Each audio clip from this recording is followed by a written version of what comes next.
ਅਕਸਰ ਦੇਖਦੇ ਹਾਂ ਇਸ ਦੁਨੀਆ ਵਿੱਚ ਮਾੜੀ ਕਿਸਮਤ ਕਰਕੇ ਕੁਝ ਲੋਕਾਂ ਦੀ ਹਾਲਤ ਇੰਨੀ ਮਾੜੀ ਹੋ ਜਾਂਦੀ ਹੈ ਕਿ ਇਸ ਹਾਲਤ ਨੂੰ ਦੇਖ ਕੇ ਆਮ ਬੰਦਾ ਵੀ ਆਪਣੇ ਹੰਝੂ ਨਹੀਂ ਰੋਕ ਪਾਉਂਦਾ। ਅਜਿਹਾ ਹੀ ਇੱਕ ਮਾਮਲਾ ਸਮਰਾਲਾ ਦੇ ਪਿੰਡ ਕੁਲਾਲ ਤੋਂ ਸਾਹਮਣੇ ਆਇਆ ਹੈ, ਜਿੱਥੇ 25 ਸਾਲਾਂ ਤੋਂ ਇੱਕ ਸੇਵਾ ਮੁਕਤ ਅਧਿਆਪਕ ਨਰਕ ਭਰੀ ਜ਼ਿੰਦਗੀ ਬਤੀਤ ਕਰ ਰਿਹਾ ਸੀ। ਹੁਣ ਮਨੁੱਖਤਾ ਦੀ ਸੇਵਾ ਸੁਸਾਇਟੀ ਵੱਲੋਂ ਇਸ ਬਜ਼ੁਰਗ ਦੀ ਸੰਭਾਲ ਦੀ ਜ਼ਿੰਮੇਵਾਰੀ ਚੁੱਕੀ ਗਈ ਹੈ ਅਤੇ ਸੁਸਾਇਟੀ ਬਜ਼ੁਰਗ ਨੂੰ ਆਪਣੇ ਨਾਲ ਲੈ ਗਈ।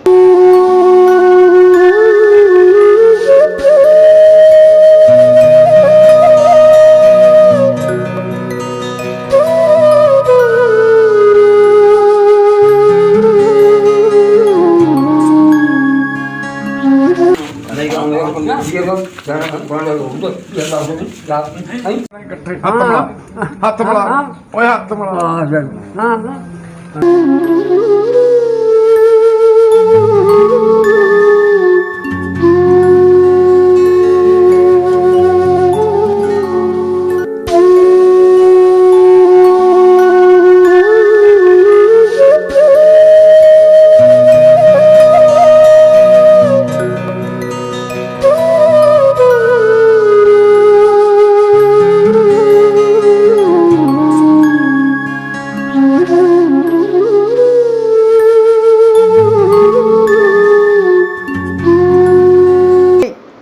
ਪਿੰਡ ਦੇ ਦਲਵੀਰ ਸਿੰਘ ਨੇ ਦੱਸਿਆ ਕਿ ਬਜ਼ੁਰਗ ਚਰਨਦਾਸ ਦੇ 2 ਬੇਟੇ ਸਨ। ਇੱਕ ਬੇਟਾ ਦਿਮਾਗੀ ਤੌਰ ਤੇ ਪਰੇਸ਼ਾਨ ਰਹਿੰਦਾ ਸੀ ਅਤੇ ਦੂਜੇ ਦੀ ਸੜਕ ਹਾਦਸੇ 'ਚ ਮੌਤ ਮਗਰੋਂ ਉਸ ਦੀ 9 ਬੱਚਿਆਂ ਸਮੇਤ ਪੇਕੇ ਚਲੀ ਗਈ। ਇਸ ਮਗਰੋਂ ਚਰਨਦਾਸ ਦਾ ਦਿਮਾਗੀ ਸੰਤੁਲਨ ਵਿਗੜ ਗਿਆ। ਉਹ ਨਰਕ ਭਰੀ ਜ਼ਿੰਦਗੀ ਬਤੀਤ ਕਰ ਰਿਹਾ ਸੀ। ਦਲਵੀਰ ਸਿੰਘ ਨੇ ਦੱਸਿਆ ਕਿ ਉਸਨੇ 1 ਸਾਲ ਪਹਿਲਾਂ ਮਨੁੱਖਤਾ ਦੀ ਸੇਵਾ ਸੁਸਾਇਟੀ ਨਾਲ ਉਸ ਦੇ ਬਾਰੇ ਗੱਲਬਾਤ ਕੀਤੀ। ਕਰੋਨਾ ਕਾਲ ਕਰਕੇ ਸੁਸਾਇਟੀ ਵਾਲੇ ਨਹੀਂ ਆ ਸਕੇ। ਹੁਣ ਸੁਸਾਇਟੀ ਦੇ ਮੈਂਬਰ ਆ ਕੇ ਬਜ਼ੁਰਗ ਨੂੰ ਨਾਲ ਲੈ ਗਏ। ਉੱਥੇ ਹੀ ਸੁਸਾਇਟੀ ਦੇ ਪ੍ਰਧਾਨ ਮਿੰਟੂ ਨੇ ਦੱਸਿਆ ਕਿ ਬਜ਼ੁਰਗ ਨੇ ਆਪਣੇ ਸਮੇਂ ਦੀ ਗ੍ਰੈਜੂਏਟ ਕੀਤੀ ਹੋਈ ਹੈ, ਪਰ ਮਾੜੇ ਦੌਰ ਕਰਕੇ ਅੱਜ ਇਹ ਹਾਲਾਤ ਪੈਦਾ ਹੋ ਗਏ ਕਿ ਉਹ ਨਰਕ ਭਰੀ ਜ਼ਿੰਦਗੀ ਜੀਣ ਨੂੰ ਮਜਬੂਰ ਹੈ। ਹੁਣ ਸੁਸਾਇਟੀ ਬਜ਼ੁਰਗ ਦੀ ਸੰਭਾਲ ਕਰੇਗੀ ਅਤੇ ਉਸ ਨੂੰ ਨਵੀਂ ਜ਼ਿੰਦਗੀ ਦੇਵੇਗੀ।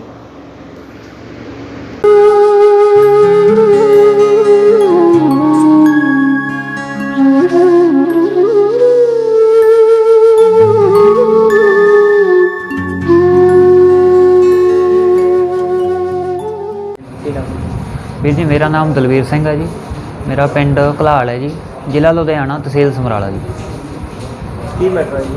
ਮੈਟਰ ਸਾਡੇ ਪਿੰਡ ਦੇ ਵਿੱਚ ਇੱਕ ਬਜ਼ੁਰਗ ਸੀ ਜੀ, ਜੋ ਕਿ ਮਤਲਬ ਪਿਛਲੇ 30-35 ਸਾਲ ਤੋਂ ਤਕਰੀਬਨ ਮੈਂਟਲੀ ਤੌਰ 'ਤੇ ਅਪਸੈਟ ਸੀ ਅਤੇ ਉਹਨਾਂ ਦੇ 2 ਬੇਟੇ ਸੀ ਅੱਗੇ, ਜਿਨ੍ਹਾਂ ਵਿੱਚੋਂ ਇੱਕ ਬੇਟਾ ਵੀ ਮੈਂਟਲੀ ਤੌਰ 'ਤੇ ਅਪਸੈਟ ਸੀ ਔਰ ਦੂਸਰਾ ਬੇਟਾ ਉਹਨਾਂ ਦੀ ਦੇਖਭਾਲ ਵੀ ਕਰਦਾ ਸੀ ਔਰ ਉਸਦੇ ਮੈਰਿਜ ਤੋਂ ਬਾਅਦ 2 ਬੱਚੇ ਵੀ ਸੀ। ਪਰ ਅਚਾਨਕ ਸੜਕ ਹਾਦਸੇ ਦੇ ਵਿੱਚ ਦੂਸਰੇ ਬੇਟੇ ਦੀ ਜਾਨ ਚਲੀ ਗਈ, ਜਿਸ ਤੋਂ ਬਾਅਦ ਉਹਨਾਂ ਦੀ 9 ਬੱਚੇ ਛੋਟੇ ਹੋਣ ਕਾਰਨ ਇਹਨਾਂ ਨਾਲ ਐਡਜਸਟ ਨਹੀਂ ਕਰ ਪਾਈ ਔਰ ਉਹ ਆਪਣੇ ਪੇਕੇ ਘਰ ਚਲੀ ਗਈ। ਉਸ ਤੋਂ ਬਾਅਦ ਇਹ ਬਜ਼ੁਰਗ ਪਿੰਡ ਦੇ ਵਿੱਚ ਆਪਣੇ ਘਰ ਦੇ ਵਿੱਚ ਇਕੱਲੇ ਰਹਿ ਰਹੇ ਸੀ ਔਰ ਇਹਨਾਂ ਦਾ ਮਾਨਸਿਕ ਸੰਤੁਲਨ ਸੀ ਜਿਹੜਾ ਬੁਰੀ ਤਰ੍ਹਾਂ ਵਿਗੜਿਆ ਹੋਇਆ ਸੀ।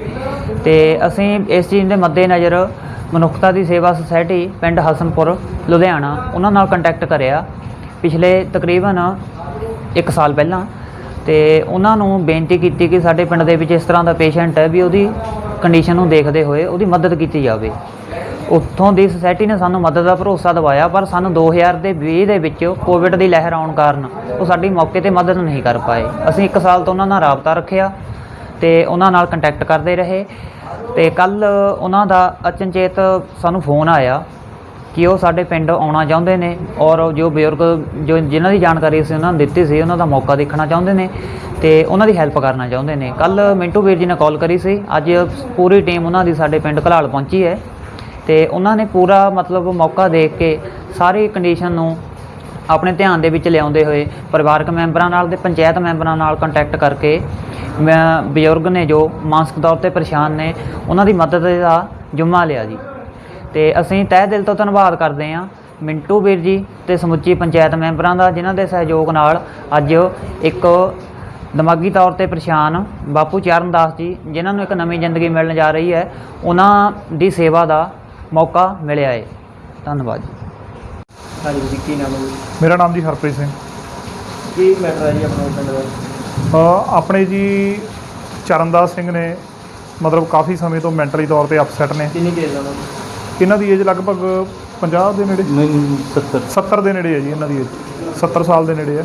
ਤੇ ਕਾਫੀ ਟਾਈਮ ਤੋਂ ਇਦਾਂ ਹੀ ਮਤਲਬ ਫਿਰਦੇ ਰਹਿੰਦੇ ਆ ਪਿੰਡ ਦੀਆਂ ਗਲੀਆਂ 'ਚ, ਸੜਕਾਂ 'ਚ। ਕੱਪੜੇ ਕੁੱਪੜੇ ਪਹਿਨਣ ਦਾ ਕੋਈ ਬਹੁਤਾ ਨਹੀਂ ਹੈਗਾ, ਬਾਕੀ ਰੋਟੀ ਪਾਣੀ ਦਾ, ਚਾਹ ਦਾ ਇੱਧਰ ਵੀਰ ਉਹਨਾਂ ਦੇ ਘਰੋਂ ਦੇਈ ਜਾਂਦੇ ਆ ਇਹ। ਤੇ ਕੱਪੜੇ ਕੁੱਪੜੇ ਦਾ ਬਾਹਲਾ ਧਿਆਨ ਨਹੀਂ ਰੱਖਦੇ ਜੀ ਉਹ। ਘਰ ਦੇ ਵਿੱਚ ਵੀ ਉਹਨਾਂ ਦੇ ਮਤਲਬ ਕਾਫੀ ਘਾਹ ਫੂਸ ਉੱਗਿਆ ਹੋਇਆ, 2-3 ਵਾਰ ਇਹਨਾਂ ਨੇ ਸਫਾਈ ਵੀ ਕਰਾਤੀ, ਪਰ ਫਿਰ ਵੀ ਬਰਸਾਤਾਂ ਦੇ ਮੌਸਮ ਕਰਕੇ ਦੁਬਾਰਾ ਹੋ ਜਾਂਦਾ।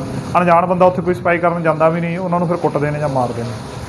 ਇਹਨਾਂ ਦੇ ਪਰਿਵਾਰ ਵਿੱਚ ਕੌਣ ਕੌਣ? ਇਹਨਾਂ ਦੇ ਪਰਿਵਾਰ ਦੇ ਵਿੱਚ ਜੀ ਇਹਨਾਂ ਦੇ ਪਹਿਲਾਂ 2 ਬੇਟੇ ਸੀਗੇ ਜੀ, ਤੇ ਇੱਕ ਤਾਂ ਪਹਿਲਾਂ ਮੈਂਟਲੀ ਤੌਰ ਤੇ ਅਪਸੈਟ ਸੀਗੇ, ਉਹਨਾਂ ਦੀ ਡੈਥ ਹੋ ਗਈ ਸੀ।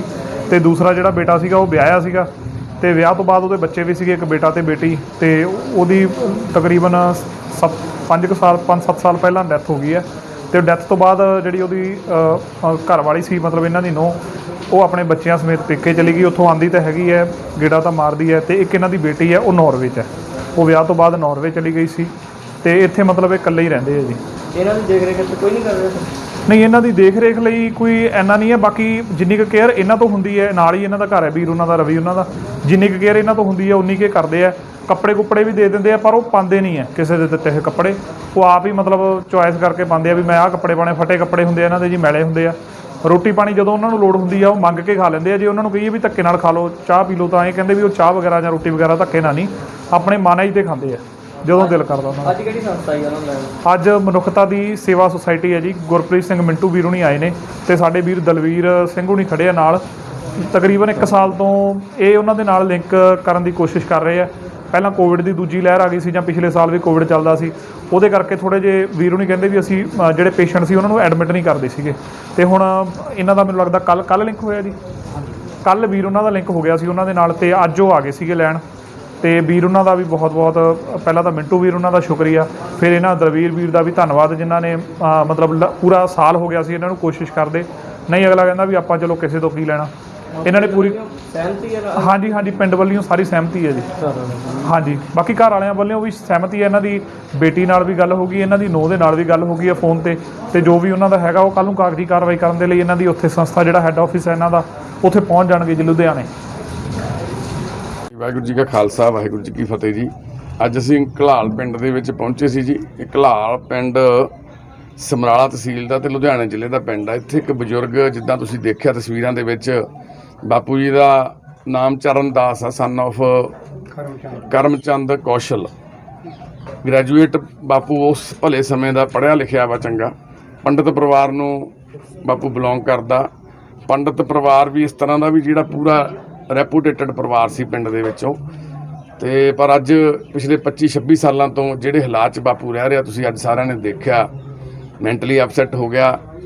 ਪਹਿਲਾਂ ਤਾਂ ਲੁੱਟ ਖਸੁੱਟ ਹੋ ਗਈ। ਬਾਪੂ ਨਾਲ ਬੰਬੇ ਕੁਛ ਲੁਟੇਰਿਆਂ ਨੇ ਬਾਪੂ ਨੂੰ ਅੱਜ ਤੋਂ ਕਰੀਬ 26-27-28 ਸਾਲ ਪਹਿਲਾਂ ਲੁੱਟ ਲਿਆ ਸੀਗਾ। ਬਾਪੂ ਦੁਬਈ ਨੂੰ ਚੱਲੇ ਸੀਗੇ, ਤੇ ਉੱਥੋਂ ਲੁੱਟਿਆ ਗਿਆ, ਤੇ ਉੱਥੇ ਹੀ ਕਈ ਮਹੀਨੇ ਸ਼ਹਿਰ 'ਚ ਹੀ ਰੁਲ ਗਿਆ ਬੰਬੇ 'ਚ। ਉੱਥੋਂ ਬਾਪੂ ਨੂੰ ਕਿਸੇ ਪਿੰਡ ਦੇ ਫੌਜੀ ਭਰਾ ਨੇ ਪਛਾਣ ਲਿਆ, ਤੇ ਉਹ ਪਿੰਡ ਪਹੁੰਚਦਾ ਕੀਤਾ।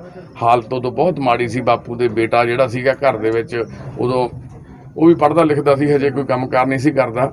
ਤਾਂ ਪਰ ਬਾਪੂ ਦੀ ਹਾਲਤ ਦੇਖਦੇ ਹੋਏ ਉਹਨਾਂ ਨੇ ਉਹਦੀ ਸੇਵਾ ਸੰਭਾਲ ਕੀਤੀ, ਦਵਾਈ ਦਾਰੂ ਸ਼ੁਰੂ ਕੀਤੀ। ਬਾਪੂ ਨੂੰ ਵਧੀਆ ਸੰਭਾਲਦਾ ਰਿਹਾ ਉਹਦਾ ਬੇਟਾ ਜਦ ਤੱਕ ਆਉਂਦਾ ਸੀਗਾ। ਗੁਰਪ੍ਰੀਤ ਸਿੰਘ ਕੌਸ਼ਲ ਉਹਦਾ ਨਾਂ ਸੀ। ਫਿਰ ਉਸ ਤੋਂ ਬਾਅਦ ਫੈਕਟਰੀ 'ਚ ਜੌਬ ਕਰਦਾ ਸੀ ਗੁਰਪ੍ਰੀਤ। ਉਹਦੀ ਵੀ ਇੱਕ ਦਿਨ ਐਕਸੀਡੈਂਟ ਦੇ ਵਿੱਚ ਡੈਥ ਹੋ ਗਈ। ਉਹਦੀ ਡੈਥ ਤੋਂ ਬਾਅਦ ਬਾਪੂ ਜਮਾਂ ਹੀ ਟੁੱਟ ਗਿਆ। ਫਿਰ ਬਾਪੂ ਦਾ ਇੱਕ ਛੋਟਾ ਜਿਹਾ ਪੋਤਾ ਸੀ ਤੇ ਪੋਤੀ ਸੀ। ਬਾਪੂ ਦੀ ਜਿਹੜੀ ਨੂੰਹ ਸੀ ਉਹ ਆਪਣੇ ਪੇਕੇ ਪਿੰਡ ਚਲੇ ਗਈ ਆਪਣੇ ਬੱਚਿਆਂ ਨੂੰ ਲੈ ਕੇ, ਕਿਉਂਕਿ ਉਹ ਇੰਨੇ ਮੈਂਟਲੀ ਅਪਸੈਟ ਬੰਦੇ ਨਾਲ ਇਕੱਲੀ ਕਿੱਦਾਂ ਰਹਿੰਦੀ। ਬਾਪੂ ਦੀ ਧੀ ਵੀ ਵਿਆਹੀ ਹੋਈ ਸੀਗੀ, ਤੇ ਬਾਪੂ ਦਾ ਕੋਈ ਭਰਾ ਜਾਂ ਕੋਈ ਹੋਰ ਇਸ ਪਿੰਡ ਦੇ ਵਿੱਚ ਨਹੀਂ ਸੀਗਾ। ਤਾਂ ਬਾਪੂ ਫਿਰ ਉਦੋਂ ਤੋਂ ਲੈ ਕੇ ਅੱਜ ਤੱਕ ਇਸੇ ਤਰ੍ਹਾਂ ਦਾ ਜ਼ਿੰਦਗੀ ਹੈ, ਜਿਹੜੀ ਇਸ ਤਰ੍ਹਾਂ ਦੀ ਨਰਕ ਵਰਗੀ ਜ਼ਿੰਦਗੀ ਬਤੀਤ ਕਰ ਰਿਹਾ। ਇਕੱਲਾ ਪਿੰਡ 'ਚ ਘੁੰਮੀ ਜਾਂਦਾ, ਸਮਰਾਲੇ ਚਲਿਆ ਗਿਆ, ਲੁਧਿਆਣੇ 'ਚ ਸੜਕਾਂ 'ਤੇ ਇੱਦਾਂ ਪੈਦਲ ਤੁਰਿਆ ਫਿਰਨਾ, ਫਟੇ ਪੁਰਾਣੇ ਕੱਪੜੇ, ਆਸ-ਪਾਸ ਕੋਈ ਪ੍ਰਸ਼ਾਦਾ ਛਕ ਲੈਣਾ ਕਿਸੇ ਦੇ ਘਰੋਂ। ਨਹੀਂ ਕਿ ਇੱਕ ਜਿਉਣ ਨੂੰ ਤਾਂ ਜ਼ਿੰਦਗੀ ਸੀ, ਪਰ ਇੱਕ ਨਰਕ ਤੋਂ ਘੱਟ ਨਹੀਂ ਸੀ ਉਹ।